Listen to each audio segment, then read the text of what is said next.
Okay, guys, no funny business today. I want to go over a pretty serious topic, which everyone's been talking about, which is the death of SEO. Is SEO going away?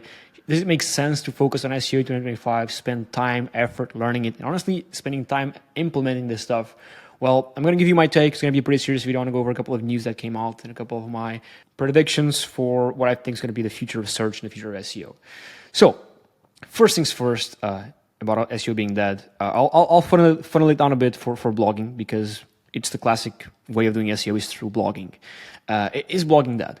Well, I don't think so, and I have data to prove that it's not. Okay, all these results right here, these are from people leveraging blogging. Whether that's human written or AI written doesn't matter, right? Right now, we're not focusing on who produces the content, because honestly, Google doesn't care who or what produces the content. Doesn't matter if it's a human, a dog, a robot. They don't care. They only care if the content you're producing satisfies user search intent, if it's high quality content. Can AI produce bad content? Of course, but so can humans. So it's not about who produces the content or what produces the content, it's about the value it brings. And all these are just 6 case studies from like a bunch of our clients. They're doing the classic blogging, okay, producing valuable content out there, right? And they're still getting traffic. It's all about choosing the right keywords and choosing the right angles. Are you going to be producing blog posts for how tall is the Eiffel Tower? Of course not, because if you search for that on Google, well, you're just going to have the first answer in the AI overview. And we know for a fact that AI reviews are reducing clicks by 34.5%, a big study done by Ahrefs. Now, does this mean directly that reducing clicks reduces traffic? Well, not necessarily. Or does it mean that reducing clicks reduces interactions with your brand? Well, not necessarily, okay? Depends on the search. If you're ranking for can dogs eat strawberries, I mean, you're doomed all along, right? What are you selling? Like if you're targeting the keyword can dogs eat strawberries, what are you even selling, right? Let's say you're mad because now you show up down here and not here, right? Like Purina, this dog brand, or this dog they sell dog treats and all this stuff, right? This is such a top of the funnel keyword. Someone's searching for this. They just want to read if dogs can eat it. And it's a pain in the butt. Okay, now, okay, yes, dog. Okay, what is all this for? I just want to know. Okay, and it takes way more time that I have to click on this, have the site load, close all the banners, close all the ads, scroll down past all this stuff and find this. When I can just, of course, just read this. Yes, they can. Perfect. I go about my day. And if I want to learn more and be sure where I can click the links right here. Okay, so this stuff, I mean, even if you're ranking for this stuff, right, most likely you wouldn't be making any money off of this. Yeah, you can argue that, yeah, people could download my app, people could click here and download my app and buy my stuff, but most of them won't. This is too top of the funnel, okay? If you were ranking for stuff like what types of strawberries can dogs eat, or what type of chocolate can dog eat, and then you have a brand that sells chocolate and strawberries dogs can eat, maybe that will make sense. But this is just top of the funnel keyword, which brands losing traffic, like brands losing clicks, well, thankfully they lose clicks, because again, the whole goal of Google is to give users the best information, the right information, the fastest they can. And this is very inconvenient and takes time. The time till I get the answer is way shorter just by reading this than having to go to the site, waiting for it to load, scroll down, close all the notification pop-ups, all these shitty pop-ups, and find the info right here. So it makes sense that this happens. This is a bad user experience, and Google wants to provide the best user experience. And by the way, again, you wouldn't be selling anything with this keyword, okay? So all the keywords that AI reviews are stealing traffic from you, you wouldn't be making any money off of them regardless, okay? Most of them at least. And so going back here, that's the very first thing. Second thing is, don't forget that people are still searching and wanting stuff. For example, let's say you're using Google's new AI mode, okay? Let's say this is an example right here. What happens when your heart rate, what happens to your heart rate during sleep? Okay, so you ask it the first thing. What happens to your heart rate during sleep? Right here, okay? Actually, before that, Google AI mode, you keep asking. So you keep asking until you go to the bottom of the funnel. This is super top of the funnel. What happens to your heart rate during sleep? This is super top of the funnel. We don't know if these people want to just see if they're okay. We don't know if these people want to buy a watch, buy a ring. We don't know any about these people, anything. So this is super top of the funnel. So even if you were ranked for this on top of Google, right, without it being consumed by an AI overview or Google's AI mode, it would be very hard to convert this top of the funnel traffic into a lead. And this is purely informational content. AI can write just like that. So having a blog post or having a page on your site about this isn't very valuable. And I'll give you my take at the end why it can be valuable, which I'll give you an example right here. But let's just go with this for now. So going here to the AI review, right? What happens to your heart rate during deep sleep? Okay, perfect. Now they might ask then after the second prompt could be, okay, how do you track your heart rate? And then the AI would give it, okay, use a watch or a ring. And then you ask it, okay, is a watch or ring the best way to track? And they say they give you a ring. Okay. Then you ask it, what rings are the best to track sleep? And let's say that gives you a listicle, okay? Then you type it in, okay, which one is the best? And it gives you like a listicle with a couple of options that are the best. So what you're gonna do, right, is you click the sites and browse pricing, read reviews, maybe watch a YouTube video, maybe go out to the site to see if it's trustworthy, check the prices, check the brand itself. So you go out and do this. So instead of you searching through 1 to 5 on Google, on the classic Google, you just save time by using Google's AI mode or Google AI review. So it's simple. This is a good thing. This is a good thing, okay? But the info that came up was still from the info on your site. Reviews, socials, AI mode, all these AIs are just aggregating all that info, okay?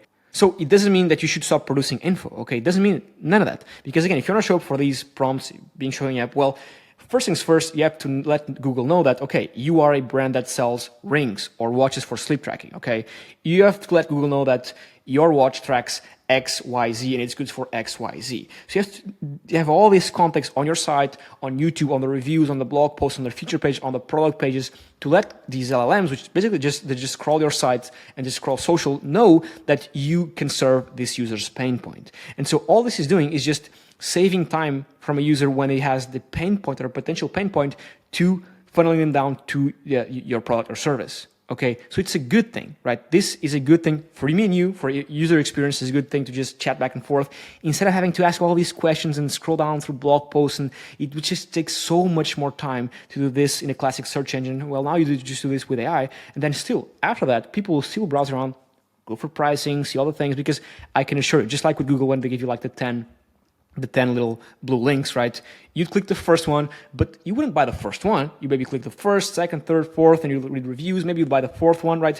It's not just because it ranks first that you're going to buy it. So AI reviews are going to give you like a bunch of recommendations, and Google's AI mode is going to give you a bunch of recommendations, but you'll still do your research, right? Even if you prompt it over and over and over again, I can assure you'll still go to the guy's site, read reviews, compare the pricing, maybe shipping times, maybe see if it's available on Amazon, maybe see if there's maybe a subscription involved. I don't know. You'll still do some research on your end. This just saves you a bunch of time in the top of the funnel research, okay? So that's my very first take on all this stuff, okay? Then, these guys did a study, the very first study on, this is quite old, 2 weeks old, the very first UX study of Google's AI overviews, the data we've all been waiting for. And basically, all it says is AI SEO or AIO kills clicks, especially on desktop, so external click rates drop when AI block appears, of course, because the reason why an AI block appears is because it's the fastest way to satisfy the user's query. If I type in, for example, best office chair for back pain, right, maybe it's not going to give me an AI overview because it feels like maybe this is the best way and the fastest way to satisfy the intent, okay? Maybe not. Maybe in the future, right, if people aren't clicking this, maybe Google will try it. The reason why this is here, right, and years ago, this wasn't here. Years ago, it was just like little, like blue links. The reason why this is here is because it satisfies the user search intent better than this, right? Better than this, because I can just browse around and find it. Now, this is still available, right? The 14 best office chairs, because I can see, I can read reviews, I can look into it. Now, can this, right, this stuff right here on these sites be summarized into an AI overview or Google's AI mode or into ChatGPT? Of course it can. Regardless, it's the same example as I gave you for when I was on the Google's page. You keep asking questions, you keep filtering, you keep going down the funnel. And eventually we're going to have like 1, 2, 3, or 4 brands, right? And you're going to do your own research. You're going to search for pricing, go into their sites, or even if you don't go into their site yourself, the AI is going to go into the sites for you and look at pricing, reviews, and all this stuff. Okay, just again, like the 10 blue links, okay, where you wouldn't click and buy the first, right? Just like here, where I won't click and buy the first one, I'm going to open it up and see, okay, do they ship to Portugal? What's the price? What's the review? So you'll still do some manual work. And again, even if the AI does all this manual work for you, well, the work will still have to be done. They'll still have to crawl your site, read through the information, read through your service pages, your product pages, regardless if you're a software business, a physical product business, doesn't matter, okay? Now, something else, right? Here's a great example, right? These guys, Epic Gardening, they do a bunch, they sell gardening products, basically, okay? And you might think, okay, all these blogs are relevant. 21 longest flowering bulbs to plant this season. 7 tips for fast seed germination, right? These are great pieces of content, right? And even if this content wasn't indexed, not getting any traffic from search, don't think for a second this wouldn't still be valuable for your customers. It most definitely would. So let's assume for a second they're producing all this content right here, but this is not being indexed in Google, not ranking. Like let's say even it is indexed, but let's say AI overviews are like stealing all their traffic. They're not getting a single click here. Still, people who buy their products, who buy these stuff right here, you can still send them here, right? Hey, guys, we just posted a new blog post on the 21 longest flower tips, whatever. I noticed you just bought these. Hey, here's a pretty cool article we wrote. And people will still read this. This is still a very valuable piece of content, okay? So for your current customers, this is still valuable. So for you out there thinking, okay, we shouldn't be producing blog posts. This is irrelevant. They won't rank. Even if they don't rank, even if they get zero traffic, which they will rank and they will get traffic, right? Don't think this still isn't valuable. Your customers want to read this stuff. For example, I'll give you another example, right? A lot of our case studies and blog posts don't rank on Google, right? That said, this is still mega valuable, right? We cover every single thing they did, like the strategy they approached. This is still valuable for people. So even if it doesn't rank, we use this as an asset for our current customers. That's why stuff like this is valuable, okay? So don't think that there's multiple angles to this. But one of them is don't think that just because you're not getting traffic, right, which your traffic should decrease, this isn't valuable. Now, another thing is that looking at Ahrefs' blog. Now, Ahrefs is great because a lot of their blogs right here, they're first things first, they're super long, they're very in-depth. And most of their content is based on their own research. You see here, they do all these graphs, they take all this data and benchmark it and do all this comparison. All this is super in-depth stuff, like in-depth, based off of their own research. Just like as if you're writing a review of a lawnmower, for example, AI can't do that because AI can go and test it. AI can go and test a lawnmower in this specific place when it's training, whatever. AI can't do that as of yet, until we have robots that can roam around like humans. That's just an example. Again, going back to this, these are super valuable blog posts. And I wrote this right here, right? This content on Ahrefs' blog is extremely valuable, right? Even if it appears in AI overviews or ChatGPT, some people might want to keep reading the full thing, which will never be fully displayed in Google's AI mode or AI overviews or ChatGPT. And looking at Ahrefs traffic, I can show you right here, looking at using their own tool to look at their own blog's traffic, they're losing traffic, right? They're losing direct traffic right here. It's going down, okay? Doesn't matter because they're still producing content. People are still reading it. People are finding it through other ways. I don't think here this is just the traffic from Google search. I think Google hasn't yet. I don't think they will even give us data on how much traffic comes from Google's AI reviews and all this stuff. Regardless, people are still finding the content valuable. People are still reading it. Even if people aren't clicking it, right? Even if they lost a ton of traffic because now this blog post here right here that talks about AI content marketing 101, strategies from someone who lives it, right? Even if all this stuff, right, is just being bullet pointed in ChatGPT or bullet pointed into Google AI mode, this is still valuable because people will still read, people still have links to the video that talks about it, people still have links to the strategy, people still have links to all this stuff, people will still find value in this stuff, right? Just like people still find value in this stuff right here. Yes, granted, this has a call to action right here to subscribe to the email list and a bunch of call to actions down here. If I can find the end. There you go, a bunch of call to actions right here. Even though this has a bunch of call to actions, and of course the AI reviews don't have all this context, right? In such a specific case where Ahrefs does a study, right, or they mention a study, right, the AI review will still link out to the study, will still link out to the sources. So if people want to know more, right, they will go into this. And we could argue that the people that don't want to know more aren't really qualified and aren't really great prospects to want to buy anything from us. Okay, we might say, and I would argue that that's true, that people who actually click, right, are the qualified people. You see again traffic going down in the reduces clicks. Maybe all these clicks, these weren't even people who wanted to buy stuff, and maybe all these searches will lose clicks to the AI reviews weren't even searches that were even with that high of a buying intent, okay? Because there's simple searches like, how tall is the Eiffel Tower? What's the best, not even that, but you get my point. Hopefully you get my point. Hopefully I'm making sense. Hopefully it's not all over the place. So again, going back to this, right? This is a great example of content marketing that will still be around. And it will be found through searching, so don't think it's over.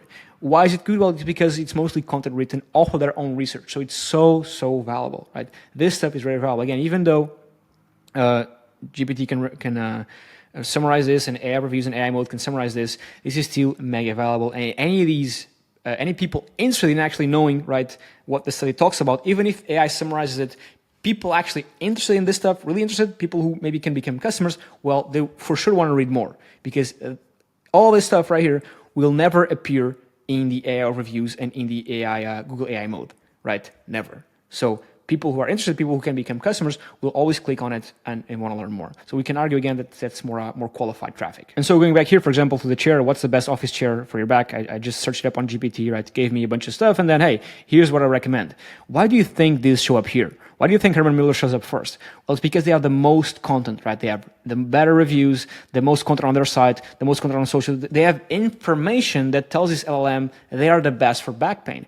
I can assure you, if you have a brand for chairs that are great for back pain, if you produce content, if you produce blog posts about how to tackle back pain with this certain position, which, by the way, our chair puts your body in this certain position. That's why it's good for back pain. You have these product pages that, for example, like this. This is a gardening product page that talks about your chair, has a description of the product details, the specifications, the pain points, how to use it step by step, like how to get it done, the material of the chair, right? All the sizing, all this stuff. This is great information. Comparison between yours and other models and other chairs. If you have information on your brand, if you produce content FAQs that target these keywords, well, you'll show up here even higher than them. Okay, so they don't show up here by mistake. They show up here because these LLMs find them the most relevant for the search query, which is what's the best chair for back pain. Okay, none of this is random. And by the way, LLMs, all they do is just go through your site, read through it all, and go to your socials and go through other people's socials and other people's sites to gather information and put it on here. Now, is this bad, even if you show up fourth? No, right? Again, people don't just buy the first one, right? Just because you're first on Google doesn't mean you're the best. Just because you're first on Google doesn't mean people are going to buy your product more and more. Right? Of course, there's a correlation because you get more traffic, but not necessarily. So I'll still do some research. Okay, he recommends this file. I'll search up for this one, and then I'll go here and search. Okay, let me just see this. X number support. Okay, I'll do gaming. Oh, they gave me gaming share. This is perfect. So I'll go here. So I'll still go to their site. I'll still investigate their pricing, all this stuff. Even if I don't do it manually, I'll just ask it. Okay, I'm on the fence about Herman Miller versus Secret Lab. I'm 180. I weigh XYZ, I don't know, I don't even know, I weigh 70 something kg, and I sit for 10 hours a day. What do you recommend? So all the stuff that's going to recommend right here is based on info it gathers from reviews, from their site. So it isn't making anything up, okay? So there you go, it recommends, boom, Herman Miller, there you go. Okay, again, it recommends Herman Miller because there's info on their site and their reviews about that. So you still have to produce content. Here's another example. If I search, for example, for, this is done usually in software. So Thinkific versus Kajabi, okay? This is just a big comparison page comparing the two software. This is, of course, on Thinkific's domain, and they want to target the keywords they want to target the keywords Thinkific versus Kajabi because this is a competitor of theirs. Okay, so they just make this amazing blog post comparing the top features, right? User reviews, but just like the Ahrefs blog post was based on data, this is also based on data and what they have to offer. So all this super in depth. Okay, can GPT just take all this and just put it in a little AI overview? Yes, but where do you think it takes the info from? It takes the info from this right here. So the stuff you talk about here is going to show up here, and it's going to lead people to your product. Okay, so don't think blogging is that. Don't think these pages are that. It's something that I want to talk about right here is SEO isn't just about creating blog posts. Okay, SEO is about creating content that satisfies user search intent. If that's a blog post, if that's a comparison page, like just like the one you saw before, if that's, for example, a alternative, so a guide. Okay, this info is still valuable. So you just have to create valuable content. So don't just stop writing blog posts. Just write something so good any other human or AI, honestly, can't come close. And if that satisfies your search intent, then you're good. So diversify. Create what I call feature pages. If you're a software business, our feature pages are like stuff going over our features, what they do, what they don't do, okay? So if someone searches for, hey, is there a SaaS that does XYZ? Well, the AI was going to go to our site, read through our feature pages and say, oh, these guys' feature does this. So yeah, boom, just slap it in there. Okay, yeah, there's this one that does XYZ. So it's still important to produce info because even though people are using ChatGPT to search for a certain software feature, right, on our software, right, even if they don't go to our site because we don't rank first, well, the LLMs will scour to our site, read through it, and find, okay, there's this page that talks about this feature. This software does this feature, so I'm going to recommend to this guy searching on GPT this feature. So you're still getting traffic, even if it's indirect traffic, okay? And if you're a a local business. A feature page is like a service page, a location page, okay? If you're an e-commerce store, this is a great example of a product page. It talks about the pain points, the materials. So if someone, I don't know about this stuff, but let's say a pain point of gardening and buying these tubs is the material sucks. What if someone's searching Google for, is there a tub to plant plants that doesn't decay? Because the one I bought, this long prompt, because the one I bought just decays and I'm tired of it, and it just keeps on talking with GPT, and it starts to understand that they're having trouble with the material of the tub. And hey, who talks about material right here? These guys, and talk about material that's extra durable, it's steel, it's perfect for XYZ, it's durable, non-toxic. So who do you think is going to be recommended? These guys. So it's all about producing content that satisfies the user's pain points, user search intent, whether that's material in this stuff, whether that's features in software, doesn't matter. You still have to produce content. So that's why I'm very a big proponent of still producing content, whether that's for blogging, okay, just like Ahrefs is doing, just like we're doing, or for feature pages, which are basically location pages, feature pages, in a software, alternative pages, comparison pages, guides, product pages, all this stuff. Just producing valuable content with great info is the way to go. And here's a tweet from, I think this is Ahrefs CMO, Chief Marketing Officer, where they saw 82% traffic from non-Google sources. That's the traffic we receive to our blog post about AI reviews, reducing click-through rates. I hate losing clicks from search, but there are other great ways to traffic. There are other great traffic sources out there. Just require more effort and more experimentation. And yes, original research is a cheat code. This one line right here is super important. Original research. Most of Ahrefs blog posts are based off of original research. Stuff they got the data from, they analyze it, they built all these amazing blog posts, they built all this stuff and produce the content. This is great content. And again, even though you get my point, even though if it's showing up in the AI reviews, people who are interested in potentially becoming a customer, learning more, will click the AI reviews and finding the source and read through the whole blog post. Okay, so this isn't necessarily bad. As I said, it's not all doom and gloom. Onwards and upwards. Okay. And so, as I said many times, people are still searching. Your job is just to satisfy their search intent. Okay, maybe for the search intent, it's best to produce a video. Maybe it's best to produce a short. Maybe it's best to produce something on Reddit. Just gotta find the best way to satisfy their intent. And again, going over the Herman Miller example, people go from informational to purchase content. If you're targeting keywords where the goal is just informational, well, you're doomed even before AI because people weren't going from info to purchase. Okay, so producing informational content isn't necessarily bad. Okay, as long as you're going from informational to purchase. Yes, LLMs will just steal it. However, they'll link to you, and even if nobody clicks the link, they'll know your brand, and the informational content eventually is to produce product or service. So informational content isn't bad. People reading through it, if they're actually interested, they'll search more. Ask GPT questions. Ask Google AI reviews questions, just like I showed you before in the AI mode. What does going to sleep mean for my heart rate? How do I track my heart rate? Do I use a ring or a watch? Okay, watch. What's the best watch? Okay, what brands are there? So people, again, they use AI for the top of the funnel stuff, and then the bottom of the funnel stuff, they still use themselves. And even if in a couple of years or a couple of months, they use AI for their self-search, well, they'll still look at reviews, they'll still read your site, they'll still see, okay, does this tub have this material that I like that talks about, that's cold plunge seal that satisfies what I need. So they'll still read the info on your site. So still produce feature pages, still produce blog pages, still produce content that's valuable out there. So that's my take. I think people are doing like, it's super uncertain what's going to happen. Honestly, like nobody really knows what's going to happen. But this is my take. This is what I predict is going to happen. So this is why I'm still very bullish. And of course, I'm 100% biased. But this is why I'm still very bullish on content as a whole, content marketing. Whether you're using AI or not, well, I recommend you use AI because it's just way faster. But don't just kill cold turkey, just kill SEO and written content just like that, because that's dumb. Because all the times where an opportunity lies, other opportunities should show up. And I don't think, even if the search landscape as it is right now dies, which I don't, as I said before, as I said in this video again, I don't think it's going to die at all. I think it's just going to change a bit. Opportunities will arise, and you still need to be producing content, just like what I outlined here. So yeah, that's it. If you're going to learn what my SEO strategy for Arvow is, you can go watch this video right here. It goes over, breaks down what the SEO strategy is. Give it a watch, like, subscribe, and I'll catch you in the next one. Cheers.